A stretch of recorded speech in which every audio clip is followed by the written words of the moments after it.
So we have more juggernauts of content production coming in our next discussion on the evolution of OTT content. The new order, a fresh crop of creators on digital are breaking and rewriting the rules for content on OTT platforms. Narratives that defy expectations are also the ones winning over audiences. Now, will OTT content ever be characterized as formulaic? Or we pave the way for original creators and authentic stories. So, what is the answer to that? For this discussion, I would like to invite on stage our esteemed panelists and speakers. So, first of all, would like to invite Fremantle India's Managing Director, Miss Aradhana Bhola, who is with us right now. Please welcome, ma'am. With a huge round of applause, I would want all of you to please welcome Miss Aradhana Bhola on stage. Along with her, we have Lyca Productions CEO, Mr. Ashish Singh. I would like to take the honor to invite Mr. Ashish on stage. Then we have MX Play's Chief Content Officer, Mr. Gautam Talwar with us. Can we have you on stage, please, sir?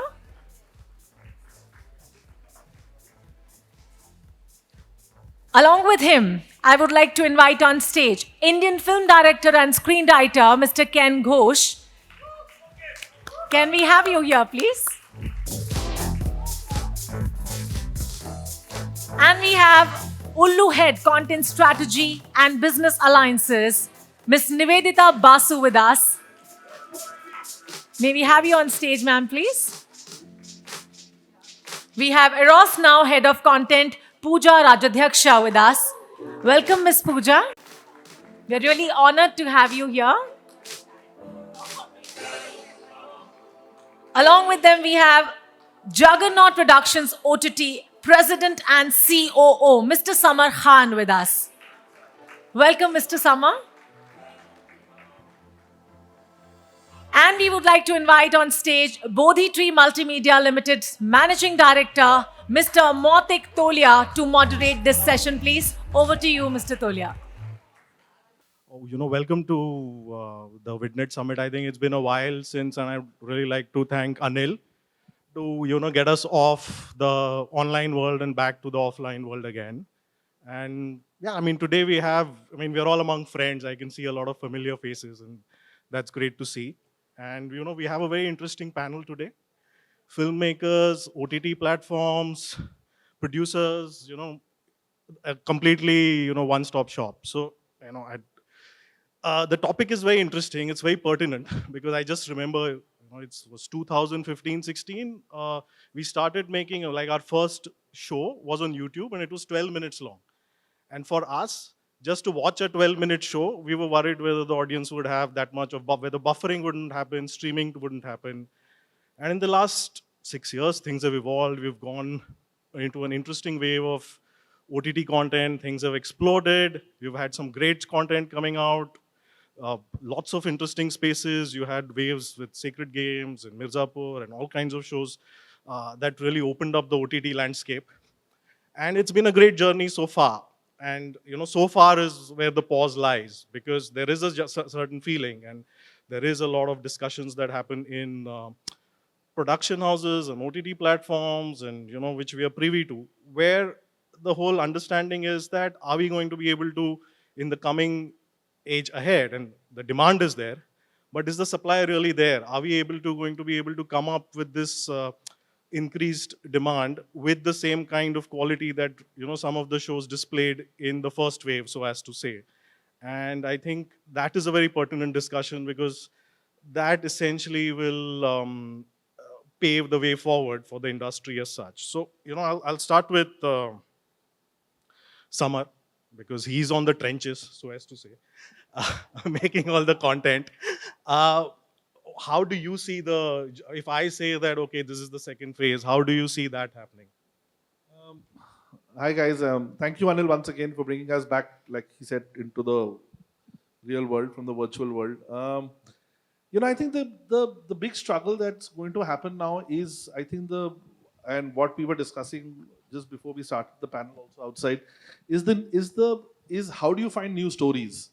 because ultimately that's going to be the big challenge. If you look at the amount of content that is required on a per year basis, and we even look at, let's say there are 7 to 8 platforms that are in the market today, keeping all the top players and stuff like that.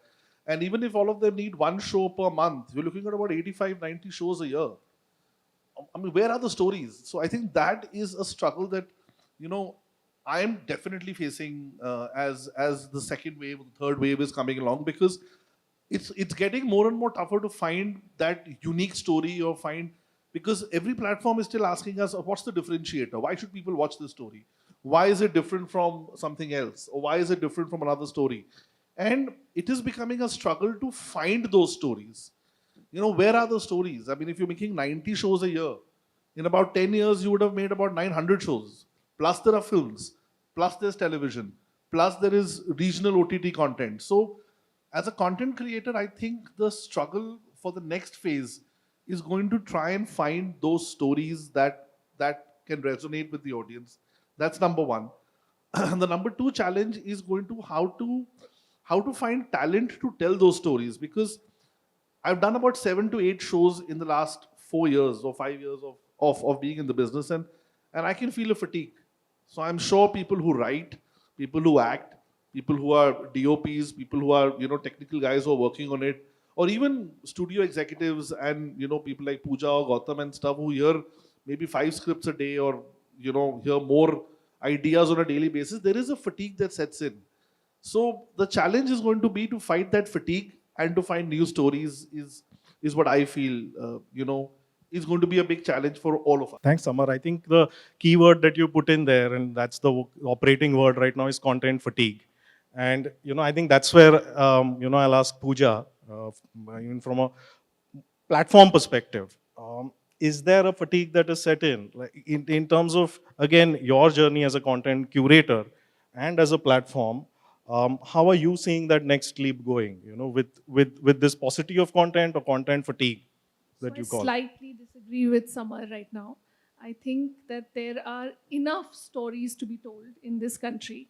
And also, I would like to say that the way I look at it in the next 3 to 4 years is that there's going to be a surge in the regional content. I know we've all read about this and we're speaking about it, but I think that trend will get accelerated in the regional space.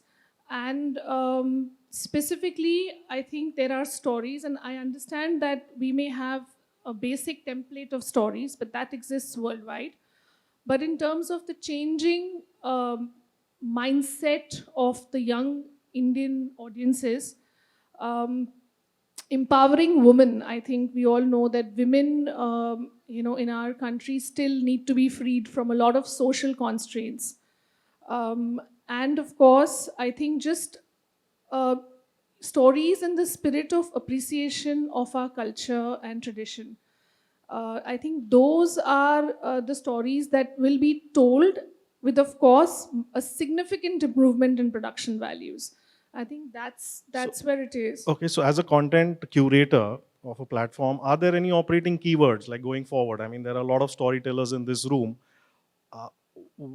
If you have to outline your content strategy or the way forward in, let's say, 2 or 3 lines, what would that be for these people? So from I can speak for EROS. So I think we've had a lot of focus on films for sure. So I think that focus is going to remain.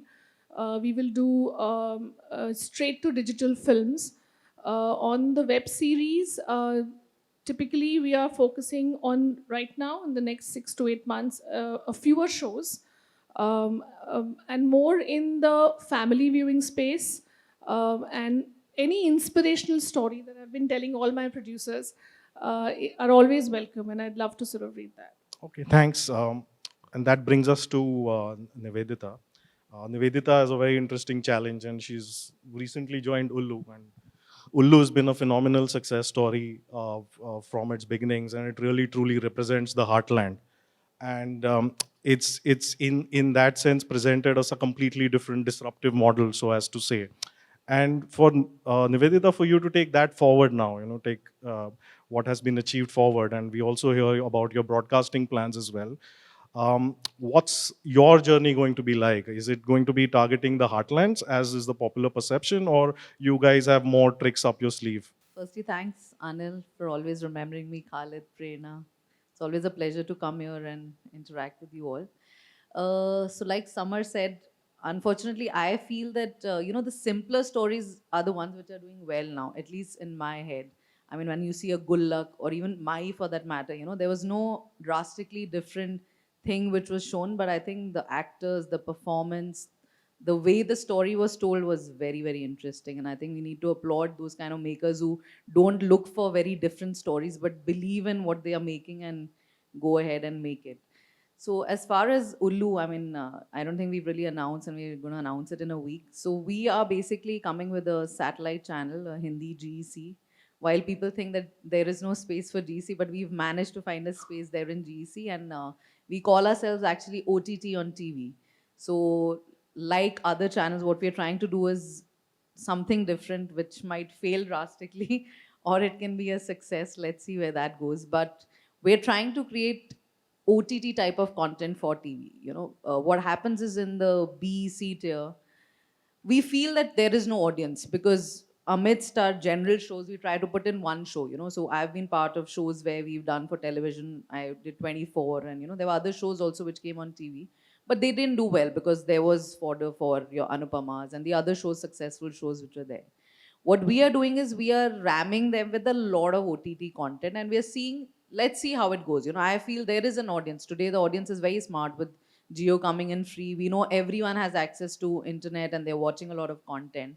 So we are trying to bring that on TV, and we are starting another new OTT which caters to, again, disruptive content. We obviously want to create disruption because obviously there is content being made by everyone. I mean, Gautam is sitting here, he rules right now the content space on the OTT market. But I feel it's an exciting time for us because we are bombarded. Probably we are not that big, so a lot of people get access to us. So we get a lot of makers, with new stories, with good stories. The task always is that who should make it. While they get the stories, we want to get good makers to make the story. Like I said, Gullak for that matter, or even Mai. They were good. They were normal stories, but made very well. So that again is like a huge task. I'm sure Samar has faced it more because he's in the midst of it. But we have Ken here, so I can always access him to make some stories for us. But I think it's an exciting phase because, like Ullu managed to do for Vibhuji, I mean, he's always told that why do you make that content, and he's saying there was a market, so I made it. So if there was no market, I probably wouldn't have made it, and like stayed in his steel business, which is doing well. So in the TV space also, we found a loophole, which again caters to the masses. So we don't call ourselves niche because I've been part of all commercial and general stuff. I mean, all the Saas Bahu shows. Beena ji is there. She's been part of my projects. So we've done commercial stuff, and we're planning to do that on television and OTT. Now, like I said, probably in the next meet when Anil calls me, I'll be able to tell whether we were a success or a failure. But we're definitely hoping that we succeed. And the makers, there are a lot of makers who come with different ideas and don't find, like he said, see, while there are a lot of makers making for the prime 8-9 channels, but there are a lot of people who are not getting access. So we say that we probably are that access for those people who can come to us and tell us the most weirdest stories. So like there are 2 shows which I'm doing. The maker actually came and told me I was sitting with it for 7.5 years. No channel, no OTT heard it. And in one go I said I want to do it. So it was totally out of, it was like today probably what KGF 2 is. It's a make-believe world. You haven't seen it, but it's exciting. I mean, today people are going to watch more South movies and Hindi movies because they're so larger than life. You enjoy that whole thing. So we are probably trying to do that. But like I said, again, time will tell whether we are a success or not. But our fingers are crossed that I hope we are a success. Oh, I think that was an interesting insight, and I think it's a great direction. And what the recent successes of mass-based products are showing, that there's definitely a market there, and a market that can go a long way. So I think it's great what you guys are doing, and like going to Ken, and I think he's the most important person on this room because he's the guy who's actually making the content, being there on the set. These guys are here. They pay for it. So Ken, I mean, this is an issue that I'm also facing as a producer quite a bit. in the first days of OTT, when I say 2018, 19, when we all made shows, there was a lot of enthusiasm, a lot of passion, directors, willing to take that 1 year out and, make those shows. Now what we are finding is what I call used to happen in the 80s, that one actor does three shoots in one day. दो 9 से 12 इधर जा रहा है, 1 से 4 इधर जा रहा है. It's the same whole Govinda model that used to happen. And the same with directors. I don't know how directors are being, or showrunners are doing 2 shows or 3 shows in a year, because it's crazy. And obviously one of the reasons is the paucity of, the whole paucity of talent, which Samar and everyone's been talking about. But the content won't get better if this is the way the ecosystem continues. So would really love to understand from your point of view, because we are the platforms and the production houses. What are your views on that? Like, how do you see this going? It's obviously not sustainable the way things are. Yeah, you're right in terms of there's this big whale out there that's just sucking in whatever content. It's a black hole. You just make content, put it in, it just gets sucked in. There have been so many times we've spent a year, sometimes more, writing a show, developing it, shooting it, finishing it, edit, it's just out, you put it out, you've slept for 2 days, and the calls come, superb, finished it, when's your next season? And I said, bro, calm down, yeah, we just, it's going to take time for next season. So that's why, there's this, it's a big black hole. How are we going to keep the enthusiasm going? Yes, there is definitely a lot of fatigue, and I think the answer lies with the powers that be, the guys who are making decisions, at platforms, because it's how you you get a show to be made, in terms of there shouldn't be unreasonable deadlines. Give it time, give a show, it's time to get to grow, to nurture, nurture shows, nurture talent. Don't necessarily go behind stars. It still is a big problem. When we are discussing a concept and, a name comes up who's not necessarily a star. And you bring up a name and the first thing people do is check their Instagram following and how many followers the person has and things like that. We're falling into a trap slowly. Like you said, it's a trap of the 80s, back to where the same faces, the same characters, the whole thing will just go round and round and round. It's a danger, yes, but we haven't fallen into the trap yet. And we all know there's a trap coming up. And I hope we don't fall into that. I think you must have made more content in the last 4 years than in the last 20 years that you've Yeah, absolutely. Absolutely. What, it's been a while. You must have directed 8-10 shows in the last... I have to count. I need to. Being the most... Yeah, which is why I said that the fatigue is being spoken about by the two people who are in the trenches. That's where the fatigue is coming from. Gautam, over to you. We'll just continue the same discussion. How do you think this? How do we not fall into this trap from a platform point of view now? Or you think it's not the case? You could have your own view. Okay, guys. Fatigue is. Samar is right. The fatigue is here because there is a talent crunch for sure. The consumer is very happy getting what he's getting. MX is a very, very consumer-centric company, so we work backwards. We have probably the largest distribution post-YouTube. So we are proudly mass in that sense of the word. We're very clear who we are servicing, who's a consumer, what they're looking for, and all strategy is worked backwards. The good part about it is that we're about 3.5 years old now. And I think there is just a gazillion amount of data that actually tells you, and it leads strategy to a point wherein you understand that data and try and understand and try and make sense of it to then create your content strategy. And basis that strategy, it's only a strategy. eventually it is storytelling, and therefore it's always going to be a gut call whether that story works or it doesn't work. But the fact of the matter is that the story is being told for a certain set of people, and that clarity has to exist. There are the evolution, that's the topic, right? I'm saying that there are lots of things that a lot of platforms are trying. We've tried quite a few things. We obviously have what we call our tentpole shows like Ashram, which are pretty universal. I think it's been watched by youngsters as well as a lot of old people. So it cuts across all barriers in terms of SEC, classification, income, etc., etc., etc. Then there are very specific shows that we make for the audience that is very large, which is actually the internet audience. It's not specific to MX Player. MX Player is just that the distribution is so large. But if you look at internet itself, it's a 18 to 30 medium, largely male. And therefore that gets reflected into the platform as well. So it's very specific to who we are creating. So we create shows like an Indori Ishq or a Campus Diary that is very specific. Does pretty well when it's, if you make it well enough, I think it does well as well. We're trying something new for the first time. We've called something called MX Serial, which is Ruhaniyat. We launched about some days ago in April. What we call that long format, premium long format, because I believe that the cord cutting has already happened with the 18 to 25s. So therefore, you have to understand that they have cut the cord with television probably, but they still do want their daily fix.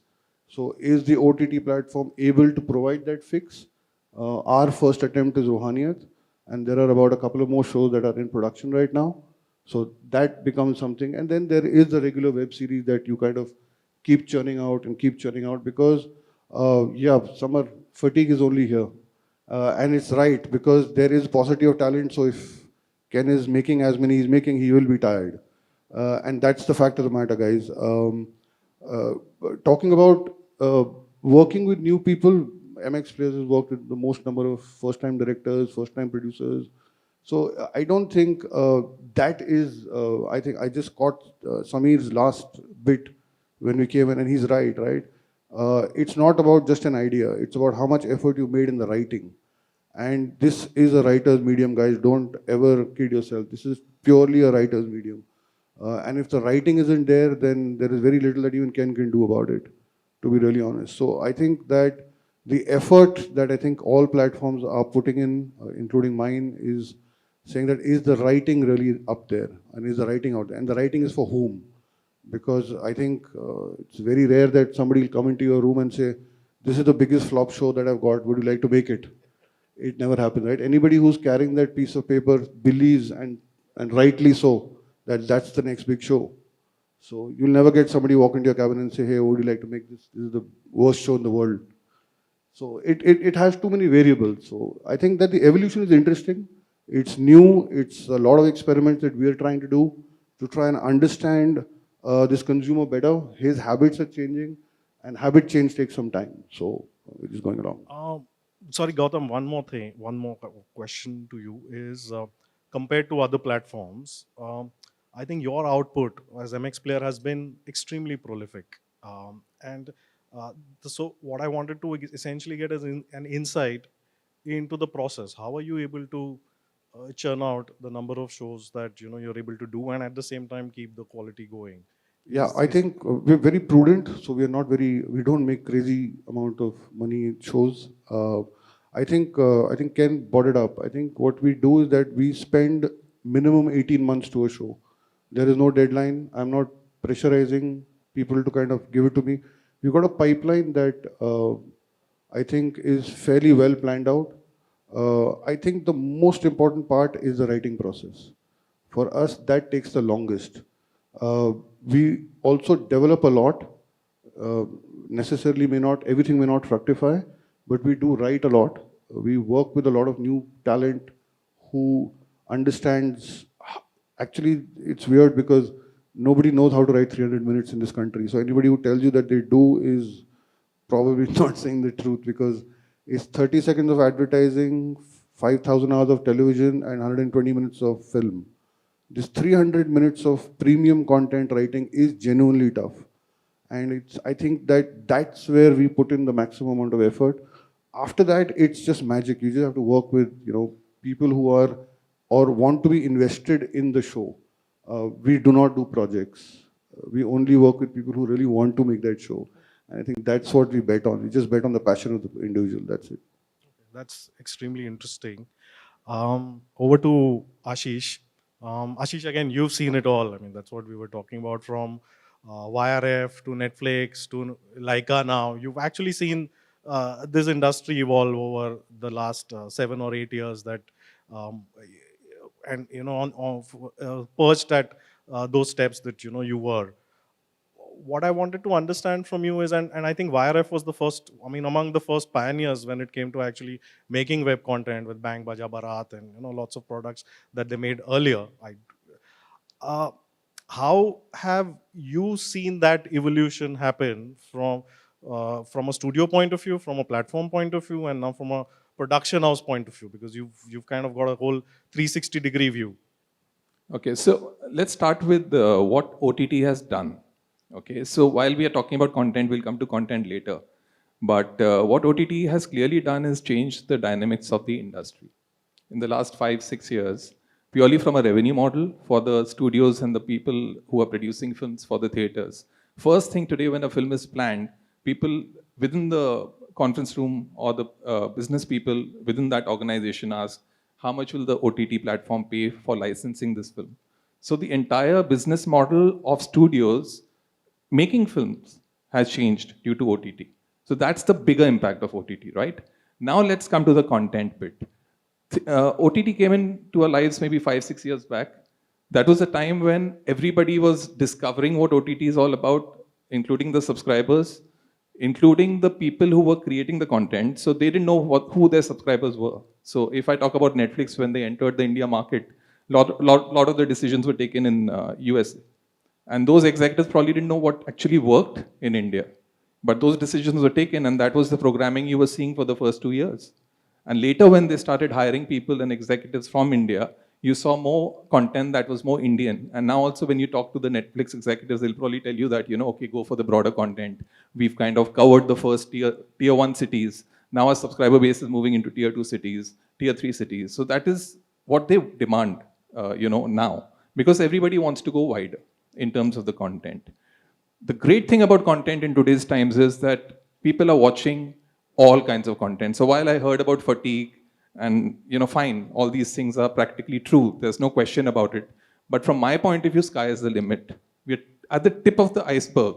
In 7-8 years, we've just kind of learned what OTT is all about, what a subscriber base is all about. Creators have learned to create web series. Nobody knew how to do web series 3 years back. I can talk about the biggest of production houses who had produced the biggest of films, but when they came to discuss a web series, they just didn't understand it. What are those points? Where do you break? Where do you finish your episode? The characters. It's taken time for everybody to learn that. So I'm very hopeful that in the next couple of years, you'll see a lot of great content coming because people have now learned not only how to make that content, and they've also learned the subscriber base, what they're looking for. So initially what worked was something that just hit you, violence, gore, bad language. You were like, oh, wow, we're getting to see this in a, so it was more about content that was not adult content, if I can use that word, which people, and that was that impact of first time viewing. But that didn't mean that was great content. It just hit you hard. Now people are used to it. Now if you just add those elements, it won't work. You need far more than, that to engage the audience and keep them captive with you. And even content, when we now see in the movie business, films that are releasing in the theaters is so varied. You see a Kashmir Files doing well, you see a Gangubai doing well, you see RRR doing well, you see KGF doing well. And these are 4 different films and doing great numbers at different budgets. So sky is the limit for us, guys. We should just get together, put our heads together, get the best creative people. I can give you examples of content. People don't talk about it, but there's a film called, that was made in the Malayalam industry, called Meenal Murali. Probably a lot of people don't know about it. It's a superhero film that came on Netflix as an original, and that film has traveled across the globe. But people in India are not talking about it. because they are not aware of it. But people in Latin America, in Europe, they've seen that film. There was an animation show called Mighty Little Beam, which was a silent show, which is the highest viewed animation show on Netflix for that age group. And why did it work? It was silent. It catered to an audience or kids between the age of, say, 1 to 3. And so a kid who's 1 to 3 doesn't understand language. This is silent. You're hearing music. You're seeing a very interesting character, which is Little Beam. And that traveled. So we have to really think out of the box to create. We can't be just sitting back and saying, oh, we are from India, we create great content. No, we have to get together, create our own Squid Games, create our own Money Heist. And let's not forget, 1/6 of the population in the world is us. So why will our content not work? So sky's the limit, guys. I feel this is just the start and tip of the iceberg. We can do so much more. And just to kind of just one more thing. And when it comes to now running a studio and trying to build a pan-Indian studio, which is what the ambition is, and how do you, and as you said, there's all kinds of content that can be made. So as a studio head, how do you center yourself? Because it's like being a child in a candy shop. No? You can like go all over the place, and that can disorient you and get you lost completely. So that's another question that I really wanted to ask you, as a producer, is in terms of centering yourself. Where do you see the landscape, heading? Is it mass, or is it as the Andheri Warsaw filmmaking club that people talk about? So there's all kinds of interesting things going on in the market right now. Where do you see yourself going? See, honestly, it has to be mass if you want to make money. There's no doubt about it, right? But it doesn't mean that you don't create content that's a little more niche, if I can say that. Because finally, you're catering to every mood of your subscriber, right? There are certain people who will only watch a certain kind of content, certain things that are more evolved, and everything has a budget then. As a OTT platform, the budget you'll get will be different. For a mass content, obviously it'll be bigger because you'll know a lot of people will watch it, and vice versa for content that's a little more evolved or a little more niche. So, but sitting on the chair that I am sitting on, I will typically look for something that's wide, but there is something that we definitely look for is respect for your content. So while you're making it for a wide audience, you just don't want to make content where you'll be thrashed, for what you've made and why you made. It just can't be for money, so it has to be a good balance of the two. That's interesting. Aradhana, you're the unscripted expert in the room here, and I think that is one discussion that is pending. Oh, I thought I was the one who's going to sum all this up because I'm coming last, right? So I can just pick bits from each of them. No, you where I can't. agree You or can't. You disagree. don't have that liberty here. How do you see unscripted content evolving? It's obviously established in television, in broadcasting, and the great formats, again, going on for decades now, and still doing well, which is great. But when it comes to the OTT space, how do you see that landscape, going? Because while there has been a lot of progress made in the scripted space, unscripted, there's a perception, and I could be wrong, is that it's still got, left a little behind. Obviously, documentaries have opened up, and that's great. But where does it leave, the other unscripted genres, so as to say? It's very interesting you asked that. We were just talking earlier. So I do want to talk about the content point that you said earlier before I come to this. Of course you can. As a producer of Indian Idol, I want to actually take a music analogy. I was thinking about it. Eventually, all music comes down to sat sur, right? It is just that how you put those sat surs together, which makes your melody or your tune totally distinctive, a hit or a flop or whatever it may be. I think that's how it also is with content. There are only that many human emotions that you can tap into with your stories, but it's how you put it together. I'm also a radical optimist, and I totally agree with Ashish. As a content creator, this is the best time, really. You have an idea, and you have the option of sitting and actually looking at your idea and seeing what the merit of that idea is. Do you want to make a film? Do you want to make a series? Do you want to make a soap opera, if that's what your idea merits? You've got, or a short form. You've got all these options, which is just really great. I also think we need to be a little easy on ourselves, because like most of them said, these are very early days for us, right?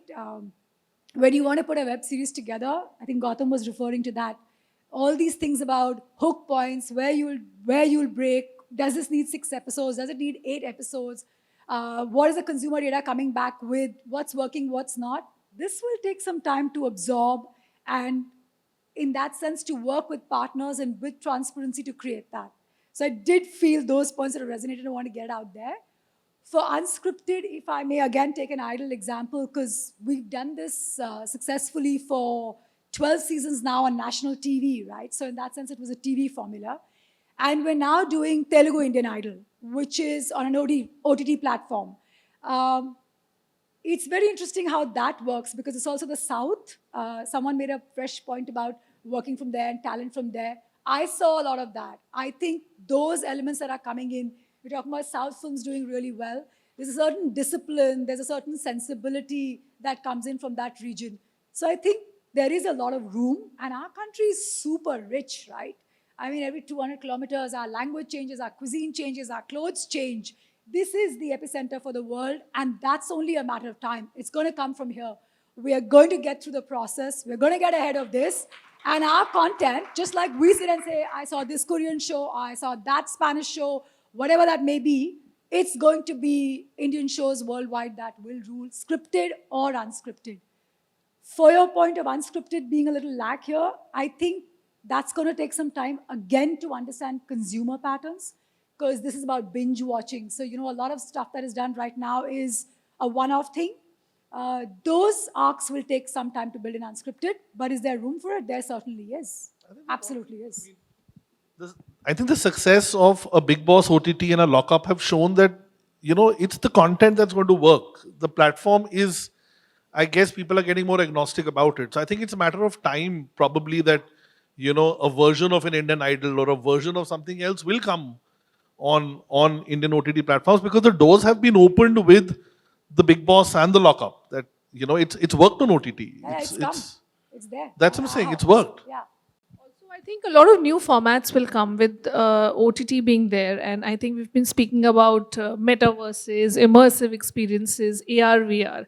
I think especially in the unscripted, I see that a lot happening than possibly, in the scripted way. Although everybody is talking about the scripted, but I think new formats is the way to go. Yeah, and that I will agree. evolve. And even the lines are blurring, to Sam's point about these shows working. What are they? They are finally, instead of an actor playing a role, they are real people, and then there are arcs that are happening through that series, right? So the rules of engagement remain similar. I think it's just about what you put together as elements, right? How you bring the Satsurs together to make your tune, which is just a matter of time, guys. Thanks so much, Aradhana. Thanks for the insights. And I think we have 10 minutes left. So what we'll do now is, because we've so many experts gathered and you won't find them anywhere else, I would like to open up for questions, and we can do a slightly bigger question and answer session now. Yeah, Ken, go ahead. Just one point, I just reconfirmed it. Something else which I'm very passionate about is the stock market. Yeah, it's little completely different from the creative world. But something very interesting happened over the last couple of days. And the stock market looks majorly into the future. Okay, somehow the stock market knows things before they happen. Yesterday, I think the Netflix share crashed 33%. Okay. Today, the share price of Netflix is back to where it was pre-pandemic. The stock market is telling us that that edge we had as OTT creators and producers, that the pandemic gave us, is now gone again. That edge is gone. We're back to square one. So be careful. It's not going to be so easy for the future. It's going to be tougher because, again, I mean, we're also happy to come back out, rather than being online. The same thing is happening to our viewers. All the other options are opening up again. So they're not going to be sitting in front of a screen as much as they did over the last 1-2 years. So, little warning there. Ken, I agree with you, but I think just for our discussion's sake, I feel people have sampled OTT a lot. We've got a lot of new audiences who've come. So maybe, the edge, I don't think the edge is really gone, because there is so much of an audience presence that we see that maybe temporarily because of the war or just people going out and the situation easing out from a COVID standpoint. But you can't deny the fact that in the last 2 years, there's been like a surge of new audiences about the future. So you feel that's going to... Okay, I'm a little optimistic. Okay, we can We're all agree to optimistic. disagree here. Yes, questions, please. Please.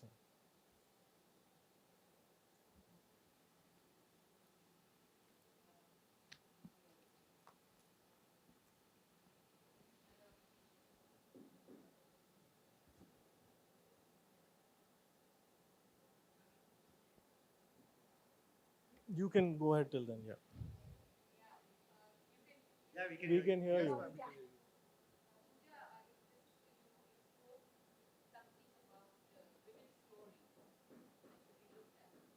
What I generally see is that women's stories are coming out one segment of women. Ones who are over 50, senior women are still looked at with very stereotypical color. The mother-in-law, evil, and they're all crying, Nirupa Roy kind of a character of the mother. And the grandmother. The grandmother has come in, but the grandmother is the grandmother. I mean, where does the human being in a 55 or a 60-year-old woman stop living? Does she not have her desires? Does she not have her fantasies? Does she still not have ambition? She hopes to live for another 20 years. Maybe she wants to. A lot of older women are embarking on studies. They've gone back, though India doesn't allow them beyond a certain age to join university. But they're doing open university. They have full, rich lives. But that's not reflected on the Indian screen. I've seen it in Hollywood. I've seen it on their television shows. Never the Indian screen. So are we to be just, even now influenced by Hindi films? There are children, 25-year-old girls who tell their mothers, अभी आप 55 के हो गए हो, क्यों बाहर जाना चाहते हो? भजन कीर्तन करो और जाओ ना, हरिद्वार चले जाओ. Modern women who have studied, talking to their mothers like this, who are only 55. So yes, of course, the audience perception has to change, but it should also come through our movies. What do you have to say about this? So 2 points I want to make. One is, of course, I totally agree with you. I battle that as well, being 40 plus woman in a corporate environment, saying, what are you doing? You're still working. So I understand where you're coming from. But from a professional point of view, I think our India has a young audience. We have a mass audience between 18 to 35. Now, that's our key audience for which I think all of us would like to tap into.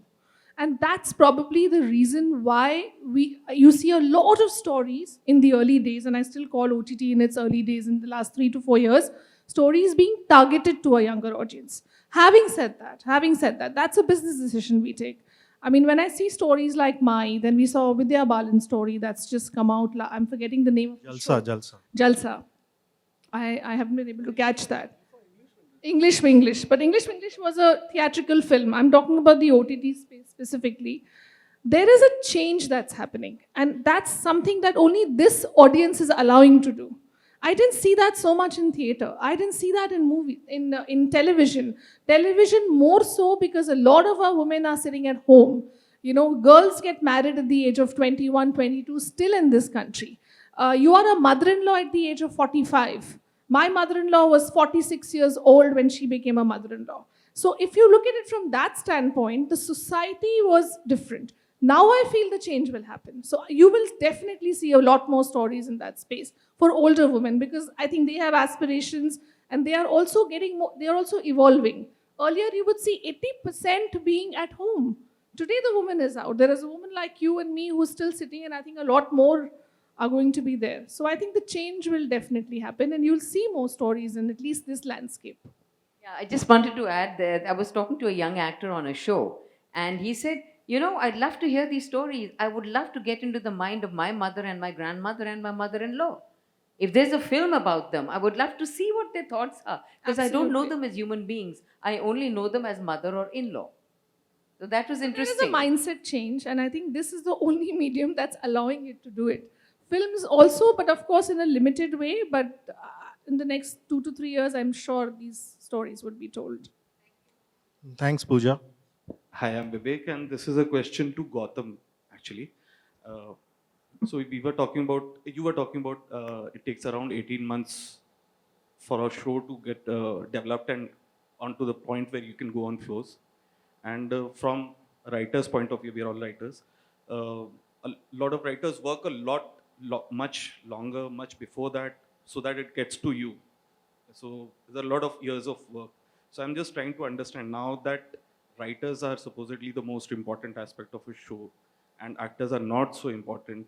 Are the money based or the allocation of budget still any changes in that vis-a-vis to the actors who work on a per day basis? What kind of percentage of the budget is given to actors, and what kind of a percentage of money is given to writers for developing and making? Uh, yeah, the applause states that the question is critical, and it definitely is, guys. When we started off, we did 3.5 years back. To be honest, we did not understand it as well as we do today. Has that percentage increased? For sure. Are most of us paying market rates for good quality writing? Yes, we are. The smallest of the platforms has understood that uh, if you want a good show eventually, it is only going to be delivered to you if the writing itself is good enough. So as a percentage, I don't think it's a comparison with an actor, because it's exactly like saying, is the DOP as critical or is the costume stylist as critical? This is a writer's medium, so if you are asking me in terms of priority, yes, I think they get the maximum priority. At MX, we've not worked with big actors all the time. We work with very fresh talent. So, somebody intelligent said some time back, even in the film business, films don't fail, budgets do, right? It's not my line, it's somebody's line, I'm sure. But the fact is that when you're creating shows, right, every show has its own understanding. When we do an ashram, it's a slightly larger perspective because it's a universal show versus a campus diaries. But trust me, and I can say it with all confidence, that the writing for a show like even Campus Diaries, right, is well paid, is equally paid, if not less. So writers as a medium, if you are a quality writer and you've got a lot of body of work behind you, there is a very serious command, and most people are paying for it. If you're a new writer, then there has to be it's an evolution. But trust me, even the new writers, there is fatigue. There are no writers. No, I think I'll I'll be really just honest with you, right? I'll just add to Gautam's point over here that I did the show called The Test Case, which was pretty much when OTT had just started and Old Balaji had just started, and I'm doing shows till now. What we paid for Test Case, we are paying about 5,000% more in terms of percentage. The actor prices have jumped up pretty much 100%, 200%, but for the writers, the jump has been immense. So I think the landscape has changed. So today I'm doing shows where I'm paying the lead actor maybe about a few lakhs more than what I'm paying the lead writer, because the lead writer is the guy who's bringing it together. And that credit goes to the platforms. It's not that it's unfortunate, not my money. So it's not that, but we are fighting for it. I think that what the gap right now is, yes, Ken, I'm going to cut your money down. No, I'm going to cut. We're going to cut Ken's money down. Ken, you should pay writers more. Don't take all the money. I mean, he takes all the money. Tell him. I think what needs to evolve is this whole theory of residual rights. That, I think, is the next step that will be taken. There is no way that it's not going to be taken, because I think all creators are now fighting back and saying that if we are creating everything, why are all the benefits going to you just because you're putting in all the money for it? That is not going to work, I think, for too long. And that model is changing, and Applause is a brilliant example where they're putting in the money, making it, licensing it, and then, sharing the risk and the reward. So I think a lot has changed in the last 5 years. I think, Nivedita, you must have seen the change. Everybody has seen that change, but it's a process. देश भी बदलेगा, writers भी बदलेंगे, सब होगा. Are you a writer?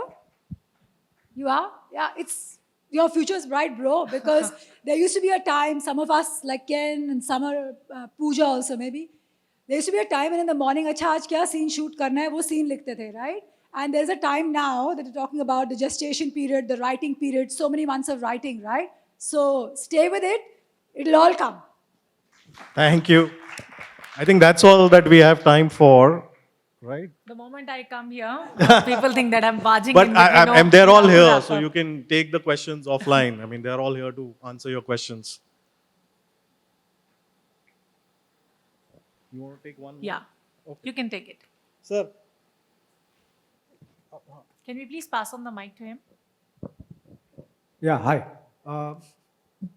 Most of the people in this room are writers and storytellers, and I was here yesterday as well. And everybody is really talking about storytelling.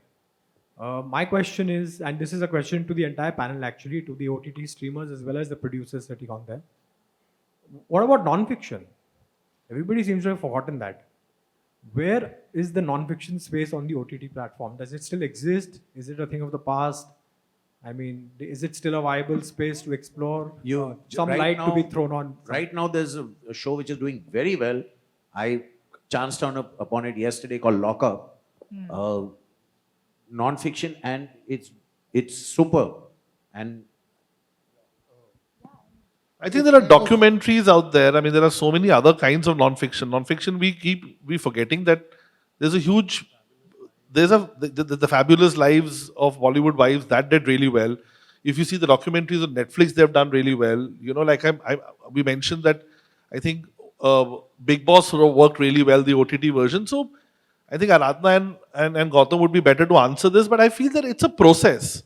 You know, I mean, you can't force everything at one point of time. I mean, we're still building viewing habits. And we forget that TikTok videos were all non-fiction. People were monetizing TikTok videos. People were monetizing YouTube. Let's not forget that. People were making videos on YouTube and TikTok and making loads and loads of money. So that's also non-fiction. It's... Gautam, I'd like to take a UK example. So initially with a lot of non-fiction, exactly like how TV is, which is, and I'm talking specifically about episodics, that was being replicated, right? And then we did Too Hot to Handle for Netflix, which was like a roaring success. And I think the reason for that was the fact that there were narrative arcs, pretty much like scripted. Like I was saying earlier, those lines are blurring, right? Now when we are doing Telugu Indian Idol, it is the same people who keep singing week on week, and you sort of take to one and you like it, and that's why it's doing so well. Initially, it was all experimentation. Okay, let's just see whatever is there, let's put it as is. But slowly, as data is coming in, as consumer patterns are getting clearer, and it's still a process. We're not at the end of the processes yet.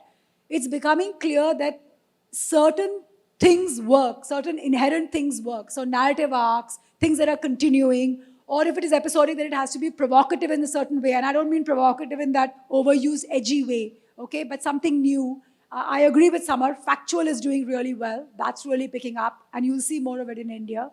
So I think, again, it's an ongoing journey. There is space for it, definitely. One last comment from Gautam, and I think Anil is... Yeah, very quickly. Non-fiction, I'll answer it in two parts, right? How often do you actually walk into an OTT player to actually watch non-fiction? Doesn't happen, right? So it's a habit that has to be cultivated, like most people are saying. It's a process. It'll happen. We've tried about 3 shows earlier, including Shadi Fit, Love Okay Please, Times of Music, and now Lock Up. So it's not that it's not happening, but the fact is that when you look at the indexation of fiction versus non-fiction, it will take precedence because there's a binge watch habit that exists. You don't binge watch non-fiction. And therefore, there is that process that it'll take some time to get those viewers. And let's be honest, guys, television has done a fab job of doing non-fiction. We have to understand what is that OTT version of non-fiction that will actually work.